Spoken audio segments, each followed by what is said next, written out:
திருச்சிற்றம்பலம். குருவே சரணம். ಗುರುವೇ ಶರಣ. ನಮಃ ಶಿವಾಯ. ನಮಃ ಶಿವಾಯ. ಆಗ ಶ್ವಾಸ ತಗೊಳ್ಳೋದ್ರಲ್ಲಿರುವುದು ಎಲ್ಲ ವಿಚಾರ. ಇದನ್ನು ಅರ್ಥ ಮಾಡಿಕೊಳ್ಬೇಕು. ಈ ಶ್ವಾಸದಿಂದ ಆಗುವ ಪರಿವರ್ತನೆಯನ್ನು ತಿಳಿದು ನಮ್ಮ ಋಷಿಮುನಿಗಳು ಹೇಳಿದಂಥ ವಿಚಾರ ಅರ್ಥ ಆಯ್ತಲ್ವ. ಎಲ್ಲ ದೇವಸ್ಥಾನಗಳಲ್ಲಿ ವೇದ ಅಧ್ಯಯನ ನಡಿಬೇಕು, ಮಂತ್ರೋಚ್ಚಾರಣೆ ನಡಿಬೇಕು. ಅದು ಬಹಿರಂಗವಾಗಿ ನಡಿಬೇಕು, ಶಬ್ದದಿಂದ ನಡಿಬೇಕು. ಆ ಶಬ್ದ ಇನ್ನೊಬ್ಬರಿಗೆ ಹೋಗಿ ತಲುಪುವಾಗ ಅವರ ಒಳಗೆ ಆ ಶಬ್ದ ಅದು ಪ್ರವೇಶವಾಗುವಾಗ ಅರ್ಥ ಆಯ್ತಲ್ವ, ಅವರ ಒಳಗೊಂದು ಚೈತನ್ಯ ಎಂಬುದು, ಅವರೊಳಗೊಂದು ಪಾಸಿಟಿವ್ ಎನರ್ಜಿ ಎಂಬುದು ತನ್ನಿಂದ ತಾನಾಗಿ ಸೃಷ್ಟಿಯಾಗ್ತದೆ.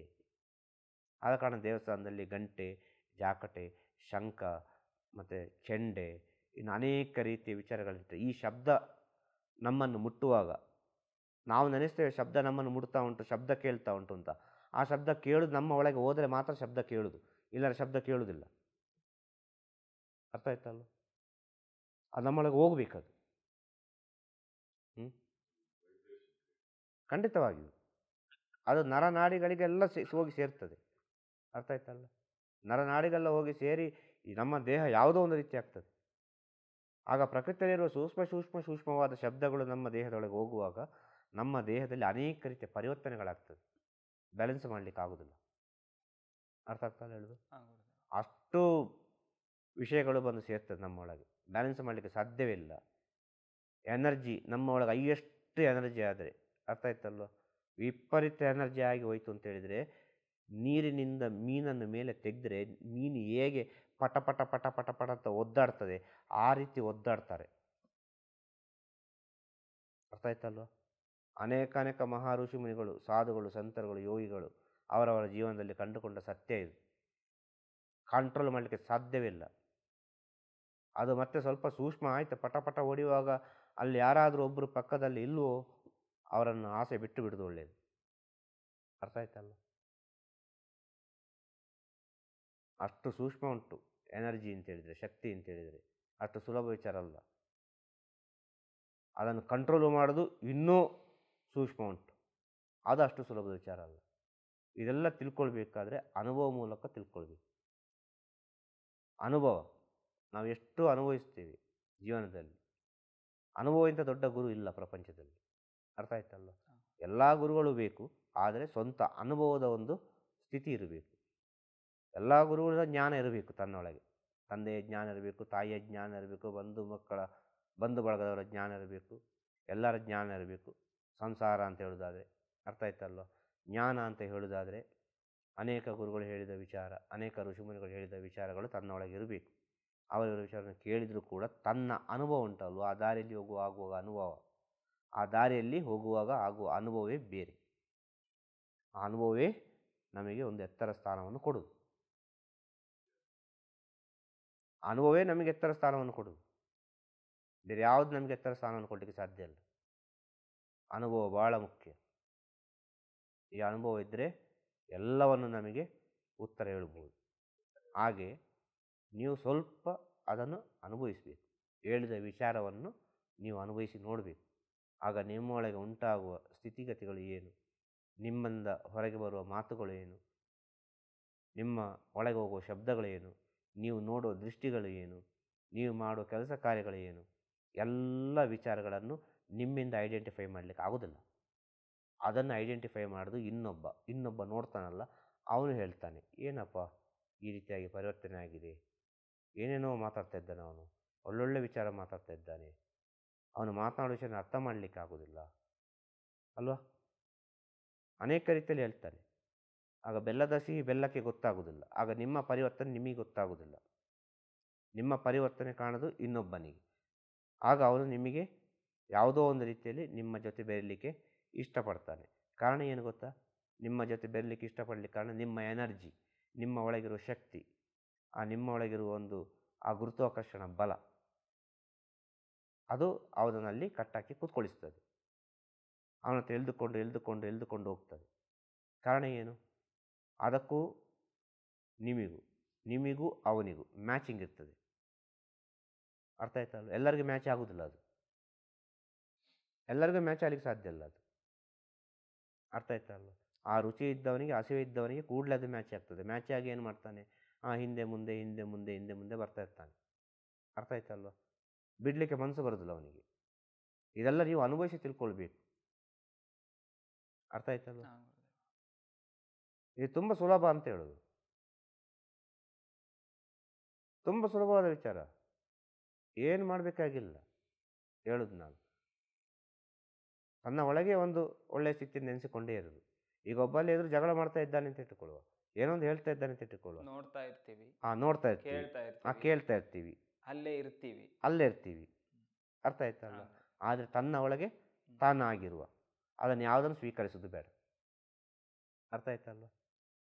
ಈ ಪಂಚೇಂದ್ರಿಯಗಳು ಎರಡು ಕೆಲಸ ಮಾಡ್ತದೆ. ಒಂದು ಸ್ವೀಕಾರ ಮಾಡ್ತದೆ, ಒಂದು ಸ್ವೀಕರಿಸುವುದಿಲ್ಲ. ಅರ್ಥ ಆಯ್ತಲ್ವ? ಪ್ರಪಂಚದಲ್ಲಿ ಎಲ್ಲರಿಗೂ ಸ್ವೀಕಾರ ಮಾಡೋ ಸ್ಥಿತಿ ಇರೋದು. ಯಾರಿಗೊಬ್ಬರಿಗೆ ಸ್ವೀಕಾರ ಮಾಡೋ ಸ್ಥಿತಿ ಇಲ್ವೋ ಅವನು ಜ್ಞಾನಿ ಆಗ್ತಾನೆ, ಅವನು ಯೋಗಿ ಆಗ್ತಾನೆ, ಅವನು ಮಹಾಜ್ಞಾನಿ ಆಗ್ತಾನೆ, ಅವನೊಂದು ಋಷಿ ಆಗ್ತಾನೆ, ಏನೋ ಒಂದು ಆಗ್ತಾನೆ. ಅವನು ಹೊರಗೆ ಏನು ನಡೆದು ಗೊತ್ತಿಲ್ಲ, ಏನು ಕೇಳಿದರೂ ಗೊತ್ತಿಲ್ಲ, ತನ್ನದೇ ಸ್ಥಿತಿಯಲ್ಲಿ ತಾನಿರ್ತಾನೆ. ಎಲ್ಲವೂ ಕಾಣ್ತದೆ ಕಣ್ಣಿಗೆ, ಎಲ್ಲರ ಜೊತೆ ಬೆರೀತಾನೆ, ಎಲ್ಲರ ಜೊತೆಗೆ ಇರ್ತಾನೆ, ಆದರೆ ಅಂಟಿಕೊಳ್ಳದೆ ಇರ್ತಾನೆ ಅವನು. ಅದು ನಿಜವಾದ ಸ್ಥಿತಿ ಅಂತ ಹೇಳೋದು. ಎಲ್ಲರ ಜೊತೆಗಿದ್ದುಕೊಂಡು ಯಾವುದನ್ನು ಸ್ವೀಕರಿಸದಿರೋದು ನಿಜವಾದ ಸ್ಥಿತಿ. ಇದಷ್ಟು ಸುಲಭದಲ್ಲಿ ಬರೋ ವಿಚಾರ ಅಲ್ಲ. ಆದರೆ ಇದನ್ನು ಅಭ್ಯಾಸ ಮಾಡ್ಬೋದು ಅಂತ ಹೇಳೋದು, ಪ್ರಾಕ್ಟೀಸ್ ಮಾಡ್ಬೋದು. ಅರ್ಥ ಆಯ್ತಲ್ವ? ತನ್ನಿಂದ ತಾನಾಗಿ ಮುಖದಲ್ಲಿ ಚೈತನ್ಯ ಬರ್ತದೆ ಅಂತ ಹೇಳೋದು, ತನ್ನಿಂದ ತಾನಾಗಿ ಎಲ್ಲ ವಿಚಾರಗಳು ಬರ್ತದೆ ಅಂತ ಹೇಳೋದು, ಆಟೋಮೆಟಿಕ್ ಆಗಿ ಬರ್ತದೆ ಅಂತ ಹೇಳೋದು, ನಿಮಗೆ ಅರಿವಿಲ್ಲದಂತೆ ಬರ್ತದೆ ಅಂತ ಹೇಳೋದು.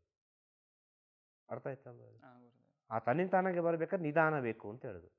ಆ ನಿಧಾನ ಎಷ್ಟರ ಮಟ್ಟಿಗೆ ಬೇಕು ಅಂತ ಹೇಳಿದರೆ, ಆ ಶ್ವಾಸದ ಬಗ್ಗೆ ನೀವು ಅಧ್ಯಯನ ಮಾಡೋದು ಅಂತ ಹೇಳಿದರೆ ಯಾವ ರೀತಿ ಅಧ್ಯಯನ ಮಾಡಬೇಕು ಅಂತೇಳಿ ಒಂದು ದೀಪವನ್ನು ತಗೊಳ್ಬೇಕು.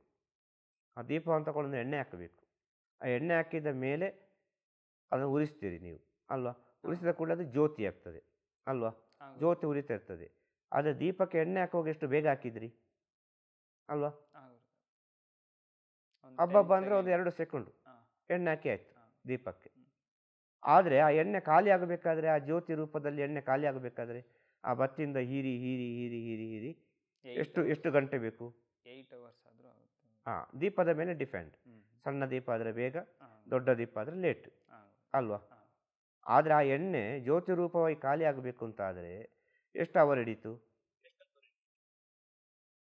8 ಅವರ್ ಹಿಡೀತು ಅಂತ ಹೇಳಿ. ದೀಪದ ಮೇಲೆ ಡಿಪೆಂಡ್. ದೀಪದ ಮೇಲೆ ಡಿಪೆಂಡ್ ಅಲ್ವಾ? ಆದರೆ ಒಂದು ದೊಡ್ಡ ದೀಪ ಆದರೆ 8 ಅವರ್, ಸಣ್ಣ ದೀಪ ಆದರೆ 1 ಅವರ್, ಹೇಗೂ ಬೇಕಾದ್ರೆ ತಗೊಳ್ಳುವ. ಅರ್ಥ ಆಯ್ತಲ್ವ? ಹಾಗಾದ್ರೆ ಆ ಜ್ಯೋತಿ ಅಷ್ಟು ಹೊತ್ತು ಪ್ರಕಾಶ ಕೊಟ್ಟಿತ್ತಲ್ವ ಅಲ್ಲಿ. ಆ ಪ್ರಕಾಶ ಆದ ಹೇಗೆ? ಈ ಎಣ್ಣೆಯ ಮೂಲಕ, ಆ ಎಣ್ಣೆಯಿಂದ ಬತ್ತಿಯ ಮೂಲಕ ಹೋಗಿ ಜ್ಯೋತಿಯಾಗಿ ಪರಿವರ್ತನೆ ಆಯಿತು ಅಲ್ವಾ? ಅದೇ ರೀತಿ ನಮ್ಮ ಒಳಗೆ ನಿಧಾನವಾಗಿ ಈ ಪ್ರಾಣವಾಯುವನ್ನು ಮೇಲ್ಮುಖವಾಗಿ ಈಗ ಆ ಎಣ್ಣೆ ಎಂಬುದು ಪ್ರಾಣವಾಯು ಅಂತ ತಿಳ್ಕೊಳ್ಳುವ. ಅರ್ಥ ಆಯ್ತಲ್ವ? ಆ ಜ್ಯೋತಿ ಎಂಬುದು ಸುಷುಮ್ನ ನಾಡಿ ಅಂತ ತಿಳ್ಕೊಳ್ಳುವ. ಅರ್ಥ ಆಯ್ತಲ್ವ? ಆ ಸುಷುಮ್ನ ನಾಡಿಯಲ್ಲಿ ಈ ಎಣ್ಣೆ ಹೋಗಬೇಕು, ಈ ಜ್ಯೋತಿ, ಈ ಪ್ರಾಣವಾಯು ಹೋಗಬೇಕು. ಅರ್ಥ ಆಯ್ತಲ್ಲ? ಸುಷುಮ್ನ ನಾಡಿಯಲ್ಲಿ ಈ ಪ್ರಾಣವಾಯು ಹೋಗ್ತಾ ಹೋಗ್ತಾ ಹೋಗ್ತಾ ಹೋಗ್ತಾ ಹೋಗ್ತಾ ಹೋಗ್ತಾ ಮೇಲೆ ಮುಟ್ಟುವಾಗ ಜ್ಯೋತಿ ಆಗ್ತದೆ ಅದು. ಆಗ ಸುಷುಮ್ನ ನಾಡಿಯಲ್ಲಿ ಪ್ರಾಣವಾಯು ಹೋಗ್ಬೇಕು ಅಂದರೆ ಯಾವುದು ಹೋಗುದು? ಇನ್ನು ಸೂಕ್ಷ್ಮವಾಗಿ ಆಲೋಚನೆ ಮಾಡಿದರೆ ತನ್ನ ವೀರ್ಯ. ಆ ವೀರ್ಯ ಯಾವ ರೀತಿಯಾಗಿ ಹೋಗುವುದು? ಇನ್ನೂ ಸೂಕ್ಷ್ಮವಾಗಿ ಆಲೋಚನೆ ಮಾಡಿದರೆ ಆ ವೀರ್ಯ ತರವನ್ನು ಕಳೆದುಕೊಂಡು ಅದು ಸೂಕ್ಷ್ಮವಾಗಿ ವಾಯು ರೂಪದಲ್ಲಿ ಹೋಗ್ತದೆ, ಆವಿ ರೂಪದಲ್ಲಿ ಹೋಗ್ತದೆ. ಅರ್ಥ ಆಯ್ತಲ್ವ? ಹೋಗುವುದು ವೀರ್ಯವೇ. ಆದರೆ ಅದು ಬ್ರಹ್ಮರಂಧ್ರ ಹತ್ರ ಹೋಗಿ ಮುಟ್ಟುವಾಗ, ಸಹಸ್ರದಳ ಹತ್ರ ಹೋಗಿ ಮುಟ್ಟುವಾಗ ಆ ವೀರ್ಯ ಹೋಗಿ ಜ್ಯೋತಿ ರೂಪ ಆಗ್ತದೆ. ಪಟ್ಟ ಅಂತ ಜ್ಯೋತಿ ಆಗ್ತದೆ. ಅದು ನಾವು ಯಾವ ಜ್ಯೋತಿ ನೋಡ್ತೇವೆ ಅದೇ ಜ್ಯೋತಿಯಾಗಿ ಪರಿವರ್ತನೆ ಆಗ್ತದೆ. ಎಲ್ಲಿ? ಶಾಸ್ತ್ರದಳಕ್ಕೆ ಮುಟ್ಟುವಾಗ. ಈ ಬ್ರಹ್ಮರಂಧ್ರ ಉಂಟು ಇಲ್ಲಿ, ಅರ್ಥ ಆಯ್ತಲ್ವ? ಇಲ್ಲಿಗೆ ಮುಟ್ಟುವಾಗ ಅದು ಜ್ಯೋತಿ ಆಗ್ತದೆ. ಆ ಜ್ಯೋತಿ ಆಯಿತು, ಆ ಜ್ಯೋತಿಯನ್ನು ನಾವು ನೋಡಿದೆವು ಅಂತ ಆದರೆ ಆತ್ಮ ಸಾಕ್ಷಾತ್ಕಾರ ಆಯಿತು ಅಂತ ಅರ್ಥ. ಆ ಜ್ಯೋತಿಯನ್ನು ನಾವು ನೋಡಬೇಕು. ಅದು ನೋಡಬೇಕಾದ್ರೆ ಅಷ್ಟು ಸುಲಭ ಇಲ್ಲ, ನಿಧಾನವಾಗಿ ಪ್ರಯಾಣ ಆಗಬೇಕು. ಎಷ್ಟು ಸೂಕ್ಷ್ಮ ಆಗ್ತದೆ. ಒಂದು ಸಲ ಮೇಲೆ ಹತ್ತಿದೆವು, ಆಗಲಿಲ್ಲ, ಕೆಳಗೆ ಬಿದ್ದೆವು, ಬೀಳುವ ಪ್ರಯತ್ನ ಬಿಡಬೇಡ, ಪುನಃ ಒಂದು ಸಲ ಹತ್ತಲಿಕ್ಕೆ ಪ್ರಯತ್ನ ಪಡು. ಅರ್ಥ ಆಯ್ತಲ್ವ? 1 ಸ್ಟೆಪ್ ಹತ್ತಿ ಆಯಿತು, 2 ಸ್ಟೆಪ್ ಹತ್ತಿ ಆಯಿತು, ಪುನಃ 3ನೇ ಸ್ಟೆಪ್ ಹತ್ತಲಿಕ್ಕೆ ಆಗಲಿಲ್ಲ, ಪುನಃ ಕೆಳಗೆ ಬಿದ್ದೆವು. ಅರ್ಥ ಆಯ್ತಲ್ವ? ಹಾಂ ಹಾಂ, ಪುನಃ ಮೇಲೆ ಹತ್ತುವ, ಪುನಃ ಕೆಳಗೆ ಬಿದ್ದೆವು, ಪುನಃ ಮೇಲೆ ಹತ್ತುವ. ಹೀಗೆ ಹತ್ತುತ್ತಾ ಹತ್ತುತ್ತಾ ಹತ್ತುತ್ತಾ ಹತ್ತುತ್ತಾ ಹತ್ತುತ್ತಾ ಹತ್ತುತ್ತಾ ಮೇಲೆ ಹತ್ತಬೇಕು. ಮೇಲೆ ಹತ್ತುತ್ತಾ ಹತ್ತುತ್ತಾ ಹತ್ತುತ್ತಾ ಹತ್ತುತ್ತಾ ಮೇಲೆ ಮುಟ್ತೇವೆ ತುತ್ತ ತುದಿಗೆ. ಅರ್ಥ ಆಯ್ತಲ್ವ? ಕೆಲವರು ಏನು ಮಾಡ್ತಾರೆ, ತುತ್ತ ತುದಿಗೆ ಹೋಗಿ ನೋಡಿ ಕೆಳಗೆ ಇಳಿತಾರೆ. ನೋಡಿ ಆಯಿತು ಸಾಕು, ಇನ್ನು ಕೆಳಗೆ ಇಳಿಯುವ, ಇನ್ನು ನಮ್ಮದು ಸತ್ಯ ಜೀವನ, ಸತ್ಯ ದರ್ಶನ ಆಯಿತು, ಇನ್ನೇನು ಆಗ್ಲಿಕ್ಕೆ ಹೋಗ್ಲಿಕ್ಕೆ ಏನಿಲ್ಲ ಅಂತೇಳಿ. ಇನ್ನು ಕೆಲವರು ಮೇಲೆ ಹತ್ತಿದವ್ರಿಗೆ ಇಳಿಲಿಕ್ಕೆ ಆಗೋದಿಲ್ಲ, ಅವರು ಮೇಲೆ ಹೋಗಿಬಿಡ್ತಾರೆ. ಇಷ್ಟೇ ವಿಚಾರ, ಸಮಾಧಿ ಆಗಿಬಿಡ್ತಾರೆ ಪಟ್ಟ ಅಂತೇಳಿ. ಮೇಲೆ ಹತ್ತಿ ಆಯಿತು, ಕೆಳಗೆ ಇಳಿಲಿಕ್ಕೆ ಗೊತ್ತಿಲ್ಲ. ಇದು ಬೇಕಾದರೆ ಪ್ರಾಕ್ಟಿಕಲ್ ಆಗಿ ಅನುಭವಿಸುವಾಗ ಇದು ತಿಳ್ಕೊಳ್ಳುವಂಥ ವಿಚಾರ. ಹಾಂ ಭಾಳ ಎತ್ತರಕ್ಕೆ ಹತ್ತುವಾಗ ಒಂದು ಏಣಿ ಇದೆ ಅಂತ ಇಟ್ಟುಕೊಳ್ಳ, ಮೇಲೆ ಒಂದು ಎತ್ತರ ಪ್ರದೇಶ, ಮೇಲೆ ಹತ್ತಿ ಹತ್ತಿ ಹತ್ತಿ ಹತ್ತಿ ಆದ ಮೇಲೆ ಕೆಲವರಿಗೆ ಮೇಲೆ ಹತ್ತಲಿಕ್ಕೆ ಆಗೋದಿಲ್ಲ, ಸಾಕು ಅಂತ ಇಳಿತಾರೆ ಕೆಳಗೆ. ಇನ್ನು ಮೇಲೆ ಹತ್ತುತ್ತಾ ಹೋಗೋ ಕಾಲೆಲ್ಲ ವೈಬ್ರೇಷನ್ ಆಗ್ತದೆ. ಹಾಂ ಅರ್ಥ ಆಯ್ತಲ್ವ? ಒಂದು ಎತ್ತರದ ಏಣಿ ಮಾಡಬೇಕು, ಹತ್ತಬೇಕು, ಆಗ ಗೊತ್ತಾಗ್ತದೆ ನಾನು ಹೇಳುವ ವಿಚಾರ. ಪರ್ವತಕ್ಕೆಲ್ಲ ಹೋಗೋದು ಬೇಡ, ಪ್ರಾಕ್ಟಿಕಲ್ ಆಗಿ ನೋಡ್ಬೋದು. ಮೇಲೆ ಹತ್ತುತ್ತಾ ಹತ್ತು ಹೋಗೋ ಕಾಲು ವೈಬ್ರೇಷನ್ ಆಗ್ತದೆ, ವೈಬ್ರೇಷನ್ ಆಗೋರು ಮೇಲೆ ಹತ್ತೋದಿಲ್ಲ, ನಿಲ್ತಾರೆ. ಅರ್ಥ ಆಯ್ತಲ್ವ? ಸಾಕಪ್ಪ ನನ್ನ ಕೆಪಾಸಿಟಿ ಇಷ್ಟೇ ಅಂತೇಳಿ. ಇನ್ನು ಕೆಲವರು ಮೇಲೆ ಹತ್ತಿಕೊಂಡು ಹೋಗ್ತಾರೆ. ಅರ್ಥ ಆಯ್ತಲ್ವ? ಆ ಒಂದು ಹಂತದವರೆಗೆ ಹೋಗ್ತಾರೆ, ಕೆಳಗೆ ನೋಡುವಾಗ ಹೆದರಿಕೆ ಆಗ್ತದೆ, ಭಯ ಆಗ್ತದೆ, ಇದು ಆಗೋದಿಲ್ಲ ಅಂತೇಳಿ ಕೆಳಗೆ ಇಳಿತಾರೆ. ಅರ್ಥ ಆಯ್ತಲ್ವ? ಹಾಂ ಗುರುದೇವ. ಇದೆಲ್ಲ ಜ್ಞಾನದಲ್ಲಿ ಆಗೋ ಸ್ಥಿತಿ. ಅರ್ಥ ಆಗ್ತಲ್ಲ ಹೇಳೋದು? ಹಾಂ, ಇನ್ನೂ ಮೇಲೆ ಹೋಗ್ತಾರೆ. ಅರ್ಥ ಆಯ್ತಲ್ವ? ಹಾಂ, ಇನ್ನೂ ಮೇಲೆ ಹೋಗ್ತಾರೆ, ಇನ್ನೂ ಎಂತ ಮಾಡಲಿಕ್ಕೆ ಗೊತ್ತಿಲ್ಲ, ನನಗೆ ಇಳಿಲಿಕ್ಕೆ ಆಗೋದಿಲ್ಲಪ್ಪ ಅಂತ ಹೇಳುವವರು, ಅಲ್ಲಿ ವಿಷಯ ಮುಗೀತು ಅವ್ರದ್ದು, ಮೇಲೆ ನಿಲ್ಲಬೇಕು. ಅರ್ಥ ಆಯ್ತಲ್ವ? ಅದು ಮತ್ತೆ ಹೋಗುದೇ ಪ್ರಕೃತಿ ಹತ್ರ. ಇನ್ನು ಕೆಲವರು ಏನು ಮಾಡ್ತಾರೆ, ಹೇಗೆ ಹತ್ತಿದ್ದಾರೆ ನಿಧಾನವಾಗಿ ಅದೇ ರೀತಿ ಕೆಳಗೆ ಇಳಿತಾರೆ. ಅದೇ ರೀತಿ ಕೆಳಗೆ ಇಳಿತಾರಲ್ವ, ಅವರು ಈ ಪ್ರಪಂಚದಲ್ಲಿ 10 ಜನರ ನಡುವೆ ಕಾಣ್ತಾರೆ. ಅರ್ಥ ಆಗ್ತಾ ಹೇಳೋದು? ಹಾಂ ಗುರುದೇವ. ಹಾಂ, ಒಂದು ಉದಾಹರಣೆ ಹೇಳಿದ್ದಾರೆ, ಅಕ್ಕಲ್ಕೋಟ್ ಮಹಾರಾಜ್, ಗಜಾನನ ಮಹಾರಾಜ್, ಭಗವಾನ್ ನಿತ್ಯಾನಂದರು, ರಮಣ ಮಹರ್ಷಿ, ಸಿದ್ಧಾರೂಢರು. ಅರ್ಥ ಆಯ್ತಲ್ವ? ಯೋಗಿರಾಮ್ ಸುರತ್ ಕುಮಾರರು, ಕಾಂಚಿ ಪರಮಾಚಾರ್ಯರು. ಹಾಂ, ಎಷ್ಟು ಸಹ ಹೇಳ್ಬೋದು. ಮೇಲೆ ಹತ್ತಿ ಕೆಳಗೆ ಇಳಿದು ಮನುಷ್ಯರ ಜೊತೆ ಜೀವನ ಮಾಡಿದವರು, ಸತ್ಯವನ್ನು ತಿಳಿದು ಇನ್ನು ನನ್ನ ಜೀವನ ಸತ್ಯ ಜೀವನ ಅಂತ ಹೇಳಿ ಈ ಪ್ರಪಂಚಕ್ಕೆ ಸತ್ಯ ಬೋಧನೆ ಮಾಡಿದವರು ಶಿರಡಿ ಸಾಯಿಬಾಬಾ. ಹೇಳೋದು ವಿಷಯ. ಎಷ್ಟೋ ಮಹಾನ್, ಶೇಷಾದ್ರಿ ಮಹರ್ಷಿ, ರಮಣ ಮಹರ್ಷಿ ಅಂತೇಳಿ ಅದೆಷ್ಟೋ ಜ್ಞಾನಿಗಳು, ಹೆಸರು ಹೇಳಲಿಕ್ಕೆ ಸಾಧ್ಯ ಅಲ್ಲ. ಇವರೆಲ್ಲ ಮನುಷ್ಯರ ಜೊತೆ ಜೀವನ ಮಾಡಿದರು. ಯಾವ ರೀತಿ ಜೀವನ ಮಾಡಿದರು? ದೇಹ ಭಾವನೆಯನ್ನು ಬಿಟ್ಟು ಜೀವನ ಮಾಡಿದರು. ಅರ್ಥ ಆಯ್ತಲ್ವ? ದೇಹ ಭಾವನೆಯನ್ನು ಬಿಟ್ಟು ಜೀವನ ಮಾಡಿದರು ಇವರು. ಮನುಷ್ಯರ ಜೊತೆ ಇದ್ದಾರೆ, ಆದರೆ ದೇಹದ ಭಾವನೆ ಇಲ್ಲ, ದೇಹದ ಭಾವನೆ ಇಲ್ಲದೆ ಜೀವನ ಮಾಡಿದರು. ಅದು ಸೂಕ್ಷ್ಮ, ಅದರಲ್ಲಿ ತುಂಬ ಸೂಕ್ಷ್ಮ. ಅದರಲ್ಲಿ ಏನೋ ನಾವು ಸೂಕ್ಷ್ಮವಾಗಿ ಆಲೋಚನೆ ಮಾಡುವಾಗ ಎಲ್ಲದಕ್ಕೂ ಕಾರಣ ಶ್ವಾಸವೇ. ಈ ಶ್ವಾಸ ಯಾವ ರೀತಿ ತನ್ನ ಒಳಗೆ ಹೋಗ್ತದೆ, ತನ್ನ ಒಳಗೆ ಹೋಗಿ ಯಾವ ರೀತಿ ಕೆಲಸ ಮಾಡ್ತದೆ, ಅದರ ಮೇಲೆ ಡಿಪೆಂಡ್, ಬೇರೆ ಏನು ಹೇಳಲಿಕ್ಕೆ ಸಾಧ್ಯ ಇಲ್ಲ. ಅರ್ಥ ಆಯ್ತಲ್ವ? ಹಾಂ ಗುರುದೇವ. ಎಲ್ಲದಕ್ಕೂ ಕಾರಣ ಶ್ವಾಸ ಅಂತ ಹೇಳೋದು. ಶ್ವಾಸ ಇದ್ರೆ ತಾನೇ ಏನಾರು ಮಾಡ್ಲಿಕ್ಕೆ ಸಾಧ್ಯ? ಹಾಂ, ಹಾಂ ಗುರುದೇವ. ದೇಹದ್ದೇನು ಮಾಡಲಿಕ್ಕೆ ಸಾಧ್ಯ ಹೇಳು? ದೇಹದಿಂದ ಶ್ವಾಸ ಹೋದ್ರೆ ಏನು ಹೇಳ್ತಾರೆ? ತಗೊಂಡೋಗಪ್ಪ ಬೇಗ ಅಂತ ಹೇಳ್ತಾರೆ. ಆ ಶ್ವಾಸ ಇದ್ದರೆ ಅದಕ್ಕೆ ಎಷ್ಟು ಗೌರವ ಕೊಡ್ತಾರೆ. ಎಷ್ಟೇ ದೊಡ್ಡ ಕೋಟ್ಯಾಧಿಪತಿ ಆದರೂ ಸರಿ, ಎಷ್ಟೇ ದೊಡ್ಡ ಋಷಿ ಆದರೂ ಸರಿ, ಎಷ್ಟೇ ದೊಡ್ಡ ಗುರು ಆದರೂ ಸರಿ, ಶ್ವಾಸ ಇರುವವರೆಗೆ ಮಾತ್ರ ಅಲ್ಲ ಬೆಲೆ. ಶ್ವಾಸ ಹೋದ ನಂತರ ಬೇಗ ಸಮಾಧಿ ಮಾಡಪ್ಪ, ಸಮಯ ಆಯಿತು ಅಂತ ಹೇಳ್ತಾರೆ ಅಲ್ವಾ? ಎಷ್ಟೋ ದೊಡ್ಡ ಕೋಟ್ಯಾಧಿಪತಿ ಆದರೂ ಹೇಳ್ತಾರೆ, ಡೆಡ್ ಬಾಡಿ ತಗೊಂಡೋಗಿ ಹೊರಗೆ ಅಂತೇಳಿ. ಇಲ್ಲಿ ಅರ್ಥ ಆಗ್ತದ ಶ್ವಾಸ ಎಷ್ಟು ಕೆಲಸ ಮಾಡ್ತದೆ ಅಂತೇಳಿ?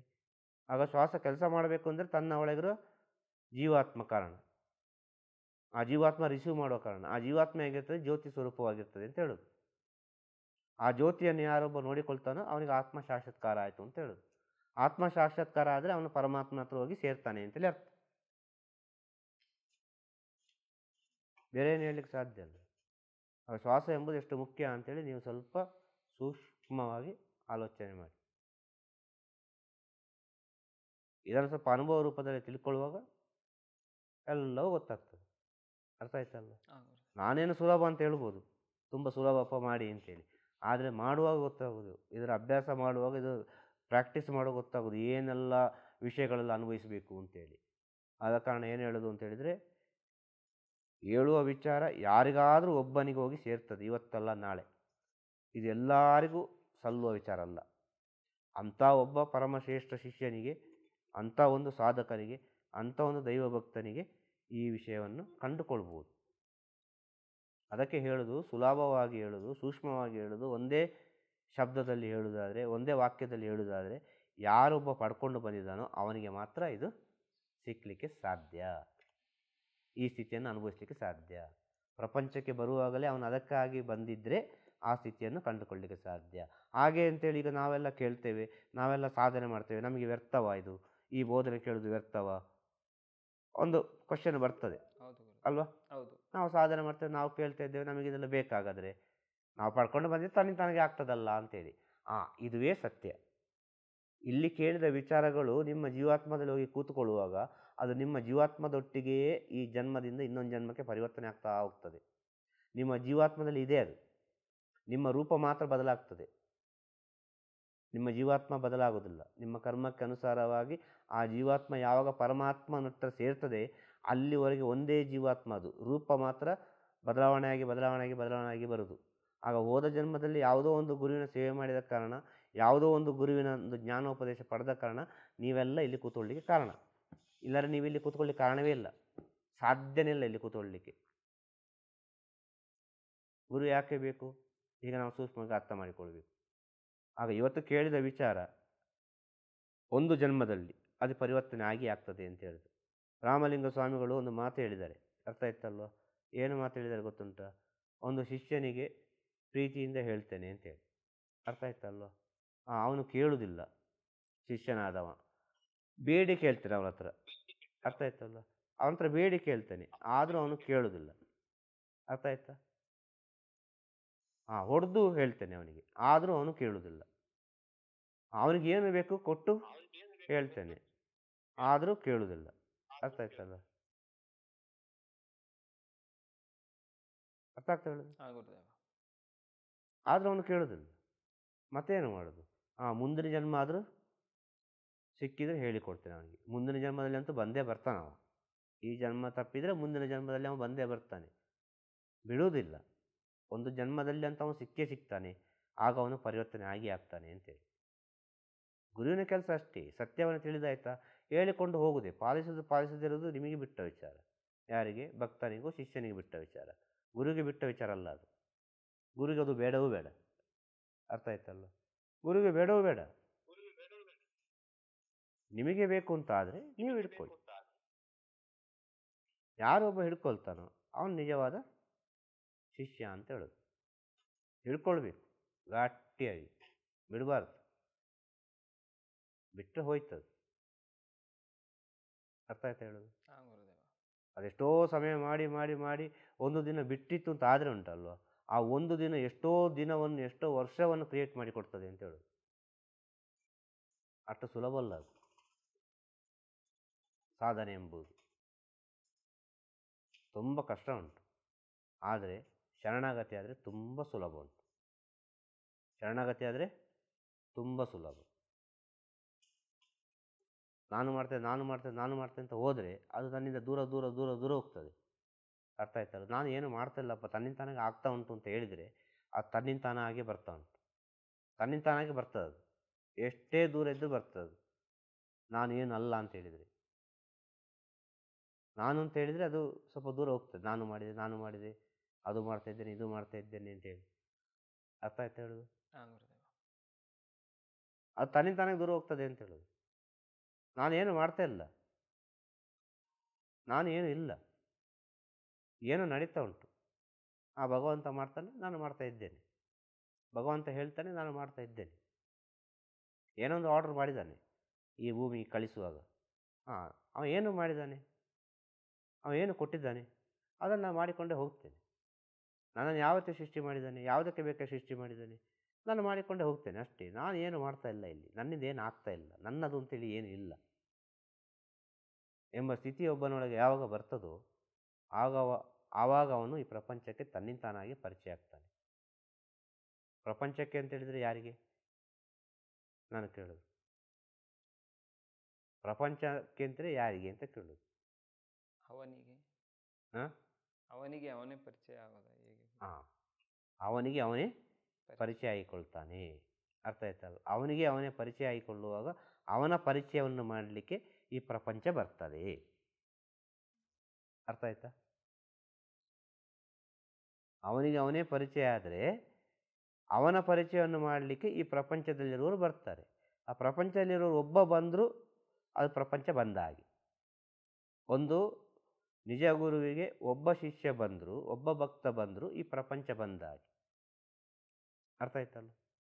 ಇಡೀ ಪ್ರಪಂಚವೇ ಅವನಲ್ಲಿ ನೋಡ್ತಾರೆ ಅವರು, ಆ ನಿಜ ಶಿಷ್ಯನಲ್ಲಿ, ನಿಜ ಭಕ್ತನಲ್ಲಿ. ಆಗೊಂದು 10 ಜನ ಭಕ್ತರು ಬಂದ್ರೆ ಪ್ರಪಂಚ ಬಂದಾಗೆ ಅಲ್ವಾ? ಒಬ್ಬನಲ್ಲೇ ಪ್ರಪಂಚ ನೋಡುವಾಗ ಇನ್ನು 10 ಜನರಲ್ಲಿ ಎಷ್ಟು ಪ್ರಪಂಚ ನೋಡ್ಯಾರ ಅವರು? ಆಗ ತನ್ನ ಪರಿಚಯ ಆದ ಕಾರಣದಾನೆ ಅವರಿಗೆ, ತಾನು ಯಾರು ಅಂತ ತಿಳಿದ ಕಾರಣದಾನೆ. ಅರ್ಥ ಆಗ್ತಾ ಹೇಳುದು? ಇದಕ್ಕೆಲ್ಲ ಕಾರಣ ಶ್ವಾಸ ಅಂತ ಹೇಳುದು. ಇದಕ್ಕೆಲ್ಲ ಕಾರಣ ಶ್ವಾಸ, ಬೇರೆ ಏನಲ್ಲ. ಆದ ಕಾರಣ ಹೇಳಿದ್ದು ಪ್ರಾಣಾಯಾಮ ಮಾಡಿ, ಯೋಗಾಭ್ಯಾಸ ಮಾಡಿ, ಆ ಕಡೆದು ಮಾಡಿ, ಈ ಕಡೆದು ಮಾಡಿ, ಧ್ಯಾನ ಮಾಡಿ, ಎಲ್ಲ ಮಾಡಿ ಅಂತೇಳಿ ಅಲ್ವಾ? ಯಾಕೆ ಹೇಳಿದ್ದು? ನೀವು 1000 ವಿಚಾರವನ್ನು ಹೊರಗಿಂದ ಸ್ವೀಕಾರ ಮಾಡ್ತೀರಿ. ಆ 1000 ವಿಚಾರವನ್ನು ಸ್ವೀಕಾರ ಮಾಡಿದ್ದನ್ನು ಯಾವುದೋ ಒಂದು ರೀತಿಯಲ್ಲಿ ಹೊರಗೆ ಕಳಿಸಬೇಕು, ನಿಮ್ಮೊಳಗೆ ಶುದ್ಧ ಮಾಡಿಕೊಳ್ಬೇಕು, ನಿಮ್ಮ ಮನಸ್ಸನ್ನು ತೊಳಿಬೇಕು. ಅದಕ್ಕೆ ಬೇಕಾಗಿ ಹೇಳಿದಂಥ ವಿಚಾರ ಅಲ್ವಾ? ಆಗಾಗಲೇ ಮನಸ್ಸು ತೊಳೆದ್ರೆ ಸ್ಪಾಟಲ್ಲಿ ಡಿಲೇ ಮಾಡೋದು ಯಾಕೆ? ಮತ್ತೆ ಹೋಗಿ ತೊಳೆಯುವ ಅಂತೇಳಿ ಪ್ರಾಣಾಯಾಮಕ್ಕೆ ಅಂತ 1 ಗಂಟೆ 2 ಗಂಟೆ ಕೊಡೋದಕ್ಕಿಂತಲೂ ಆಗಾಗಲೇ ತೊಳೆದು ಬಿಟ್ರೆ, ಆಗಾಗಲೇ ಡಿಲೇಟ್ ಮಾಡಿದರೆ ಮುಗೀತಲ್ಲ, ಅಲ್ಲಿಗಲ್ಲಿಗೆ ಮುಗೀತಲ್ಲ. ಸ್ಪಾಟಲ್ಲಿ ಡಿಲೇಟ್ ಮಾಡ್ತಾ ಹೋಗಿ ವಿಚಾರವನ್ನು. ಕೂಡಲೇ ತೊಳೀರಿ. ಮತ್ತೆ ತೊಳೆಯುವ ಅಂತ ಹೇಳಿದ್ರೆ ಅದು ನಾಳೆ ತೊಳೆಯುವಂತಾಗ್ತದೆ, ನಾಳೆ ತೊಳೆಯುವ ಅಂತ ಹೇಳಿದ್ರು ನಾಡ್ದು ತೊಳೆಯುವಂತಾಗ್ತದೆ. ಮತ್ತು ಅದು ಕಲ್ಮಶಗಳು ತುಂಬಿ ತುಂಬಿ ತುಂಬಿ ತುಂಬಿ ಏನಾಗ್ತದೆ, ಮತ್ತು ಯಾವುದೋ ಒಂದು ಸ್ಥಿತಿಗೆ ಹೋಗಿ ತಲುಪ್ತದೆ ಅದು. ಮತ್ತೆ ತೊಳಿಲಿಕ್ಕೆ ಭಾಳ ಕಷ್ಟ ಆಗ್ತದೆ. ರಾಮಕೃಷ್ಣ ಪರಮಹಂಸರು ಹೇಳ್ತಾ ಇದ್ರು, ಅರ್ಥ ಆಯ್ತಲ್ವ ಎಲ್ಲ ಭಕ್ತರಿಗೆ? ಏನು ಗೊತ್ತಾ? ಒಳಗೆ ಶುದ್ಧವಾಗಿರಬೇಕು, ಒಳಗೆ ಶುದ್ಧವಾಗಿರಬೇಕು ಅಂತೇಳಿ. ಆಗ ಅವರು ನೀರು ಕುಡಿಯೋ ಒಂದು ಚೊಂಬಿತ್ತು. ಆಗ ಒಬ್ಬ ಕೇಳಿದ, ನೀವು ಶುದ್ಧ ಅಂತ ಹೇಳ್ತೀರಿ, ಈ ಚೊಂಬೆಯನ್ನು ಈ ರೀತಿ ಇದೆ ಅಂತೇಳಿ. ಆಗ ಅವ್ರು ಹೇಳ್ತಾರೆ, ನೀನು ಚೊಂಬಿನ ಹೊರಗೆ ಮಾತ್ರ ನೋಡಿದ್ದು, ಚೊಂಬಿನ ಒಳಗೆ ನೋಡು ಅಂತೇಳಿ, ಅದೆಷ್ಟು ಶುದ್ಧ ಉಂಟು ಅಂತೇಳಿ. ಅರ್ಥ ಆಯ್ತಲ್ಲ?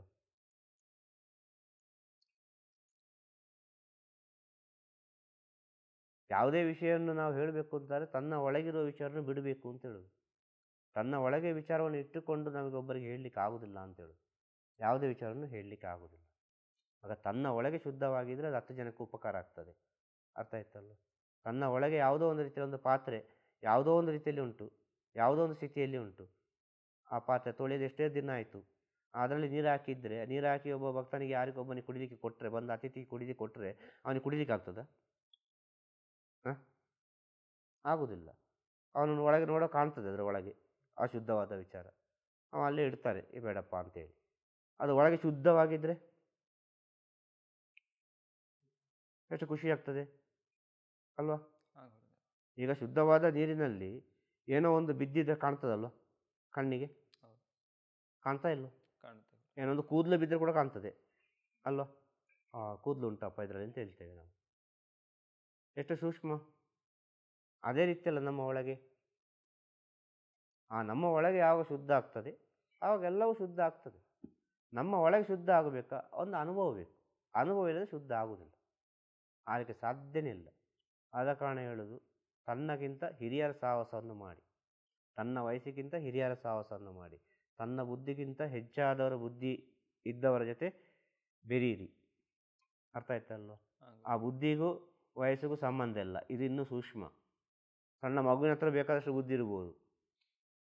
ತನ್ನ ವಯಸ್ಸಿಗಿಂತ ಹಿರಿಯವರ ಸಹವಾಸ ಮಾಡಿ ಅಂತ ಹೇಳಿದ್ರು, ಇಲ್ಲಿ ಸಣ್ಣ ಮಕ್ಕಳ ಜೊತೆ ಸಹವಾಸ ಮಾಡಿ ಅಂತ ಹೇಳ್ತಾರೆ. ಅಲ್ಲಿ ಬುದ್ಧಿಯ ಮೇಲೆ ಡಿಪೆಂಡ್ ಆಗ್ತದೆ. ಅನುಭವ ಅಂತ ಹೇಳುವಾಗ ವಯಸ್ಸಿನ ಮೇಲೆ ಡಿಪೆಂಡ್ ಆಗ್ತದೆ. ಅರ್ಥ ಆಯ್ತಲ್ಲ? ಎಷ್ಟೋ ವಿಚಾರಗಳುಂಟು ಅಲ್ವಾ? ಇವತ್ತು ಸಣ್ಣ ಸಣ್ಣ ಮಕ್ಕಳಿಗೆ ಗೊತ್ತಿಲ್ಲದ ಕಂಪ್ಯೂಟರ್ನ ವಿಚಾರ ನಮಗೆ ಗೊತ್ತೇ ಇಲ್ಲ. ನಾವು ಅವ್ರ ಹತ್ರವೇ ಕೇಳಬೇಕಷ್ಟೇ, ಇದು ಹೇಗೆ ಮಾಡೋದಪ್ಪ ಅಂತೇಳಿ. ಅಲ್ವಾ? ಅಲ್ಲಿ ಅದು ನಮಗೆ ಬೇಕು, ಆ ಜ್ಞಾನ ಬೇಕು, ಆ ಬುದ್ಧಿ ಅವನ ಹತ್ರ ಉಂಟು, ಸಣ್ಣ ವಯಸ್ಸಿನ ಹತ್ರ ಉಂಟು. ನಾವು ಅಲ್ಲಿ ಇಳಿಲೇಬೇಕು ಬುದ್ಧಿಯನ್ನು ಸ್ವೀಕಾರ ಮಾಡೋದಾದರೆ. ಇನ್ನು ಅನುಭವವನ್ನು ಸ್ವೀಕಾರ ಮಾಡಬೇಕಾ? ನಮ್ಮ ವಯಸ್ಸಿಗಿಂತ ಹಿರಿಯರ ಜೊತೆ ನಾವು ಬೆರೀಲೇಬೇಕು. ಆಗ ಬುದ್ಧಿ ಮತ್ತು ಅನುಭವ ಎಂಬುದು ಬಹಳ ಮುಖ್ಯ. ಅರ್ಥ ಆಯ್ತಲ್ಲ ಹೇಳೋದು? ಹಾಗೆ ಶ್ವಾಸದ ಬಗ್ಗೆ ನಾವು ಅಧ್ಯಯನ ಮಾಡಿದಷ್ಟು ಸುಲಭ ವಿಚಾರ ಅಲ್ಲ. ಆದ ಕಾರಣ ನಾವು ಪ್ರತಿನಿತ್ಯ ಶ್ವಾಸವನ್ನು ಸ್ವೀಕಾರ ಮಾಡುವಾಗ ಯಾವುದೋ ಒಂದು ರೀತಿಯಲ್ಲಿ ಒಳ್ಳೆಯದನ್ನೇ ನೆನೆಸಿ ಸ್ವೀಕಾರ ಮಾಡುವ. ಹಾಂ, ಇದು ತನ್ನಿಂತನಾಗೆ ಹೋಗ್ತಾ ಹೋಗ್ತಾ ಹೋಗ್ತಾ ಹೋಗ್ತಾ ಹೋಗ್ತಾ ಹೋಗ್ತಾ ಅದು ಪ್ರಾಕ್ಟೀಸ್ ಆಗಿಬಿಡುತ್ತೆ ಕೊನೆಗೆ. ಅರ್ಥ ಆಯ್ತಲ್ಲ? ತನ್ನಿಂತಾನಾಗಿ ಎಲ್ಲ ವಿಚಾರಗಳು ನಡೀತದೆ ಅಂತೇಳು. ತನ್ನ ಜೀವನದಲ್ಲಿ ಪರಿವರ್ತನೆ ತನ್ನಿಂತಾನಾಗಿ ಆಗ್ತದೆ ಅಂತೇಳಿ. ತನ್ನ ಒಳಗೆ ಇರುವುದೆಲ್ಲವೂ. ಅರ್ಥ ಆಯ್ತಲ್ವ? ತನ್ನ ಹೊರಗೆ ಯಾವುದಿಲ್ಲ. ತನ್ನ ಒಳಗೆ ಇರುವ ಕಾರಣ ತನ್ನ ಹೊರಗೆ ಕಾಣುವುದು. ತನ್ನ ಒಳಗೆ ಹೋದರೆ ಹೊರಗೆ ಯಾವುದೂ ಕಾಣುವುದಿಲ್ಲ. ಕಾಣ್ತದ? ತನ್ನ ಒಳಗಿನದ್ದು ಹೊರಗೆ ಹೋಗಿಬಿಟ್ರೆ ಏನಾದ್ರು ಕಾಣ್ತದ ಅಂತ ಕೇಳೋದು. ತನ್ನ ಒಳಗೆ ಇರುವ ಕಾರಣದಾನೆ ಕಾಣೋದು. ಹಾಂ, ತನ್ನ ಒಳಗೆ ಜೀವಾತ್ಮ ಇರುವ ಕಾರಣದಾನೆ ಪ್ರಪಂಚ ಕಾಣೋದು. ಹಾಂ, ಆ ಶ್ವಾಸ ತನ್ನ ಒಳಗೆ ಹೋದ ಕಾರಣದಾನೆ ಪ್ರಪಂಚ ಕಾಣೋದು. ಇಲ್ಲ ಪ್ರಪಂಚ ಕಾಣ್ತದ? ಇಲ್ಲ. ಪ್ರಪಂಚ ಕಾಣಲಿಕ್ಕೆ ಸಾಧ್ಯ ಉಂಟಾ? ಈ ಸತ್ಯ ತಿಳಿದ್ರೆ ಎಲ್ಲರಿಗೂ ಅರ್ಥ ಆಗ್ಬೋದು ಈ ಮಾತು. ಎಲ್ಲ ಇರೋದು ತನ್ನ ಒಳಗೆ ಅಂತೇಳಿ, ಹೊರಗೆ ಏನಿಲ್ಲಪ್ಪ ಅಂತೇಳಿ. ಅರ್ಥ ಆಯ್ತು ಹೇಳಿದ್ದು? ಹಾಗೆ ಶುಭವಾಗಲಿ. ತಿರುಚಿಟ್ರಂಬಲಂ. ಗುರುವೇ ಶರಣಂ. ಗುರುವೇಶ ನಮಃ ಶಿವಾಯ. ನಮಃ ಶಿವಾಯ. ನಮಃ ಶಿವಾಯ. ನಮಃ ಶಿವಾಯ. ನಮಃ ಶಿವಾಯ. ನಮಃ ಶಿವಾಯ.